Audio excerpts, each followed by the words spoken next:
सुन ले, मेरे नाना जान की तालीम है कि पड़ोसी की मुसीबत पर सब्र करना अल्लाह अज़्ज़ व जल इसके बदले में जन्नत अता फरमाता है। तो मैंने अपने नाना की तालीम पर अमल की। जब यहूदी ने यह सुना, दामने हुसैन पकड़ लिया और कहता है नाना का जब नवासे का किरदार जब ऐसा है तो नाना के किरदार का आलम क्या होगा। सल्लल्लाहु ताला अलैहि वसल्लम के दीवानों, कभी आपने महसूस किया पैगंबर रहमत सल्लल्लाहु अलैहि वसल्लम इस फर्शे गीती पर क्यों मबरूस किए गए? हुजूर ने अपनी बासत के दो मकसद बयान फरमाए, बुइस्तु मुअल्लिमा बुइस्तु लिउतम्मिम मकारिमल अखलाक। मैं तो इल्म बांटने के लिए पैदा हुआ हूँ, मबूस किया गया हूँ, मैं मुअल्लिम बनाकर मबूस किया गया और मैं अखलाक को मुकम्मल करने के लिए मबूस किया गया। आप अंदाजा तो लगाएं, पैगंबर इस्लाम सल्लल्लाहु अलैहि वसल्लम का एक बहुत बड़ा कारनामा कल मैंने बयान किया था। उलमा ने बहुत दाद दी और बहुत कबूल फरमाया और यहाँ माशाअल्लाह उलमा तशरीफ फरमाए। मैं तवज्जो चाहूंगा, जानते हैं इदारा साजी आसान है, इंसान साजी आसान नहीं। क्या बात है। हुजूर ने मदीने की सरजमीन पर कोई बड़ी यूनिवर्सिटी नहीं तैयार की, लेकिन मदीने में अबू बकर जैसा, फारूक आजम जैसा, उस्मान गनी जैसा, मौला अली जैसा ऐसा तैयार किया कि न ऑक्सफोर्ड पैदा कर सकती है न कैम्ब्रिज जैसा पैदा कर सकती है। नारे तकबीर, नारे रिसालत। इसलिए कि हुजूर इंसान साजी के अंदर अपनी जिंदगी खत्म किए। अल्लाह अकबर, जिंदगी उन्होंने गुजारी। आइए मैं आपको समझाता हुआ चलूं। अल्लाह अज़्ज़ व जल आकाए करीम सल्लल्लाहु अलैहि वसल्लम की अजमतों को बयान फरमा रहा है। इरशाद फरमाता है, इन्नका लअला खुलुकिन अज़ीम, बेशक आप बहुत बड़ी खूबू के मालिक हैं। अल्लाह अकबर। मुस्तफा प्यारे सल्लल्लाहु ताला अलैहि वसल्लम के अखलाक कैसे थे, आपका किरदार कैसा था, आपकी जिंदगी कैसी थी, आपका बिहेवियर कैसा था। ऐ रसूल आजम सल्लल्लाहु ताला अलैहि वसल्लम के दीवानों, ये बात अच्छी तरीके से जहन के अंदर महफूज कर लें। अगर किसी को अपना बनाना है तो दौलत दे करके बनाओगे, वो लम्हाती मोहब्बत होगी, और अखलाक दे करके बनाओगे, जिंदगी भर वो तुम्हारा गुलाम बन करके रहेगा। आइए मैं आपको समझाता हुआ चलूं। मेरे प्यारे आका सल्लल्लाहु अलैहि वसल्लम के अखलाक का आलम क्या था, रसूल रहमत सल्लल्लाहु अलैहि वसल्लम के अखलाक की पोजीशन क्या थी, ताकि आप महसूस कर सकें। सबसे पहले मैं आपको अखलाक के हवाले से बता दूं, उलमा तशरीफ फरमाए, गलती होगी तो इस्लाह फरमाएंगे। खल्क और खुलुक दोनों का मादा एक ही है। खल्क और खुलुक दोनों का मादा एक ही है। खल्क जाहिर को कहते हैं, हाथ पैर आंख कान, ये खल्क है। जो नजर को नजर आ सके वो चीज खल्क है। आंख नजर आती है, कान नजर आता है, पैर नजर आता है, चेहरा नजर आता है। जो चीज नजर आए वो खल्क है, और जो चीज नजर ना आए, महसूस हो, उसे खुल्क कहते हैं। उसे खुल्क। जो नजर आए उसे खल्क कहते हैं, और जो महसूस की जाए उसे खुल्क कहते हैं। बड़ी तवज्जो चाहूंगा। अल्लाह अकबर, अल्लाह अकबर, अल्लाह अकबर। कल चंद उलमा प्रोग्राम के बाद मिलने की गरज से हाजिर हुए और जम करके बैठ गए। कहा बस एक नसीहत हज़रत फरमा दे, एक नसीहत फरमा दे। मैंने कहा बस एक ही नसीहत करता हूं, मखलूक की नजर में अच्छा बनने की बजाय खालिक की नजर में अल्लाह अल्लाह अल्लाह अल्लाह अल्लाह अल्लाह। मखलूक की नजर में अच्छा बनने की बजाय खालिक की नजर में अच्छा बनो। मखलूक जाहिर को देखती है और खालिक दिल को देखता है, और दिल जिस्म का बादशाह है। ऐ रसूल आज़म सल्लल्लाहु ताला अलैहि वसल्लम के दीवानों, मेरी बच्चियां भी यहां मौजूद हैं और मेरे नौजवान बच्चे भी यहां पर मौजूद हैं। आज लड़का शादी का इरादा करता है तो पहले क्या देखता है, मैं जिससे शादी करूं वो लड़की लगती कैसी है, कलर कैसा है, फिगर कैसा है, इन चीजों को देखता है और उसके बाद वो रिश्ते के बारे में सोचता है।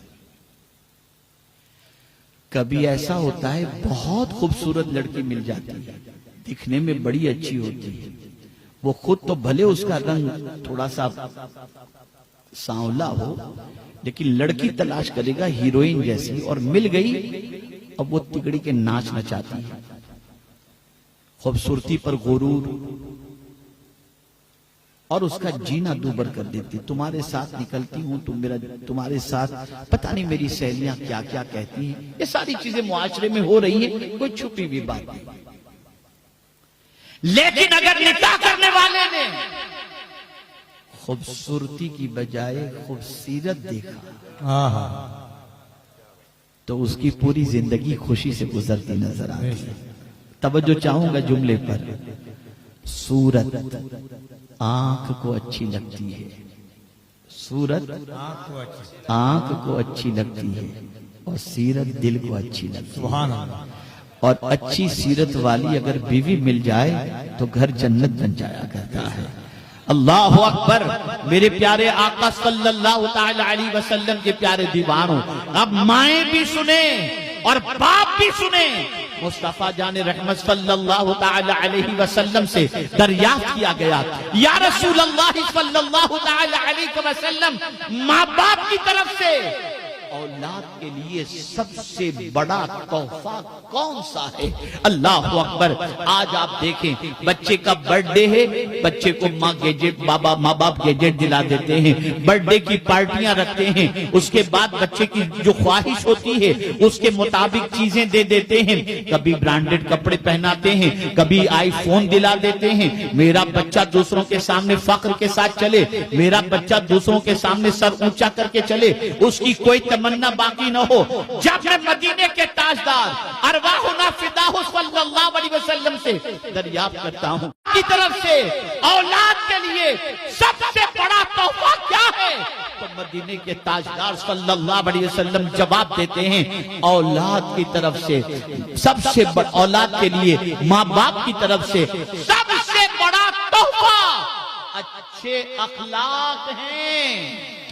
सुभान अल्लाह, सुभान अल्लाह। और यही आज माँ बाप नहीं देते, इसलिए कि खुद ही बदअखलाक है। सच है, सच। अखलाक को अहमियत नहीं दी गई, अखलाक पर तवज्जो नहीं दी। अब अखलाक की कितनी किस्में हैं, जरा ये भी समाअत फरमाएं। अखलाक की 3 किस्में हैं, खुल्क़े हसन, खुल्क़े करीम और खुल्क़े अज़ीम। ये 3 किस्में हैं अखलाक की। खुल्क़े हसन किसे कहते हैं? अगर कोई तुम्हारे साथ बुराई करे तो तुम जवाब में बुराई न करो, दरगुजर करो। यह है खुल्क़े हसन। खुल्क़े करीम किसे कहते हैं? अगर कोई तुम्हारे साथ बुराई करे तो तुम उसके साथ अच्छाई करो, यह है खुल्क़े करीम। और यहां ये बात बता दूं, ऐ रसूल आजम सल्लल्लाहु तआला अलैहि वसल्लम के दीवानों और ख़वातीन इस्लाम, आज हमारे मुआशरे के अंदर ये बात गर्दिश करती है, उसने आंख दिखाई मैं तो छोड़ूंगा नहीं, ये खुल्क़े करीम नहीं। हुजूर सल्लल्लाहु अलैहि वसल्लम की तरबियत अल्लाह ने फरमाई, और सरकार सल्लल्लाहु अलैहि वसल्लम फरमाते हैं, अल्लाह ने मुझे 9 आदाब सिखाए, 9 बातों की तालीम दी, उनमें से मैं आपको 2 बता दूं। हुजूर सल्लल्लाहु अलैहि वसल्लम फरमाते हैं, मेरे करीम में एक तो अदब मुझे ये बताया कि कोई अगर तुझे महरूम रखे तो तू उसे अता कर, और कोई तुझसे रिश्ता तोड़े तो तू उससे रिश्ता जोड़। तो अगर कोई हमें सताता है और जवाब में अगर कोई माफ करता है तो सिर्फ दाढ़ी रखना ही सुन्नत नहीं है, मिसवाक करना ही सुन्नत नहीं है, बल्कि सताने वाले को माफ करना भी मदीने वाले की सुन्नत मुबारक है। ये भी सुन्नत मुबारक है। आप जरा देखें, इमाम अली मकाम रदी अल्लाह मौला तबारक व तआला अन्हु, उनके पड़ोस में एक यहूदी रहता था। इमाम हुसैन के घर में रोजाना कचरा फेंकता था। ताजदारे करबला बर्दाश्त करते थे। उसका मामूल था रोजाना इमाम हुसैन के घर में कचरा फेंकना। ताजदारे करबला उसे बर्दाश्त करते चले जाते। कुछ दिनों के बाद बीवी ने कहा, रोजाना तू हुसैन के घर में कचरा फेंकता है, जाके इमाम हुसैन से माफी मांग। वो आया, दरवाजे पे उसने दस्तक दी। ताजदारे करबला ने दरवाजा खोला, देखा तो पड़ोसी यहूदी खड़ा हुआ है। इरशाद फरमाया, कैसे आना हुआ? हुसैन, मैं सिर्फ इसलिए हाजिर हुआ हूं कि रोजाना तुम्हारे घर में कचरा फेंकता था।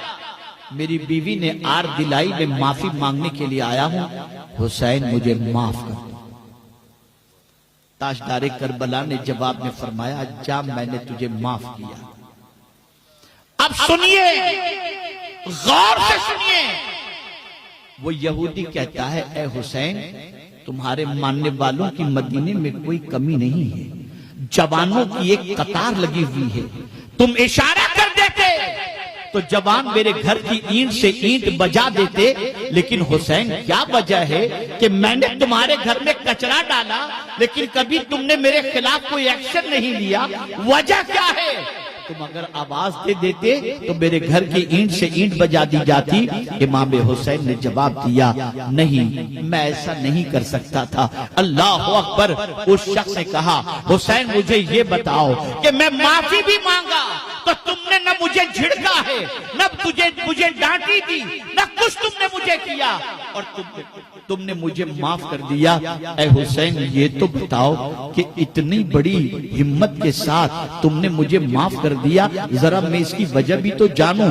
इमाम हुसैन ने जवाब में इरशाद फरमाया, सुन ले, मेरे नाना जान की तालीम है कि पड़ोसी की मुसीबत पर सब्र करना अल्लाह अज़्ज़ व जल इसके बदले में जन्नत अता फरमाता है। तो मैंने अपने नाना की तालीम पर अमल की।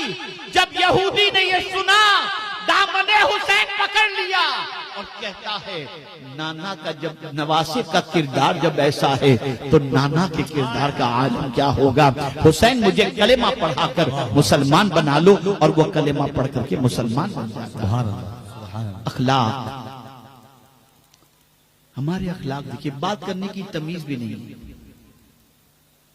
खाने का अंदाज भी नहीं, एक अजीब सी जिंदगी हमारी बन गई। तो खुल्के करीम उसे कहते हैं कि कोई तुम्हें सताए तुम उसे माफ करो। हमारे यहां यह मामला होता है कि जहां घर में शादी आई तो वहां पर टेंशन के साथ में आ जाता है, फलां रूठा हुआ है, फलां से ताल्लुक खराब हो चुके हैं। अब जब वो सोचता है कि जाके उसे रिश्तेदार को मनाओ, अब आया है मुझे मनाने के लिए, जरूरत पड़ी ना मेरी तेरे को, ये सारी चीजें होती हैं। सुन लो, आकाए करीम सल्लल्लाहु अलैहि वसल्लम ने इरशाद फरमाया, अगर कोई शख्स किसी से माफी मांगे और अगर उसे माफ न कर दिया जाए तो माफ न करने वाला कल बरोज़े क़यामत मेरे हौज़े कौसर पर न आए।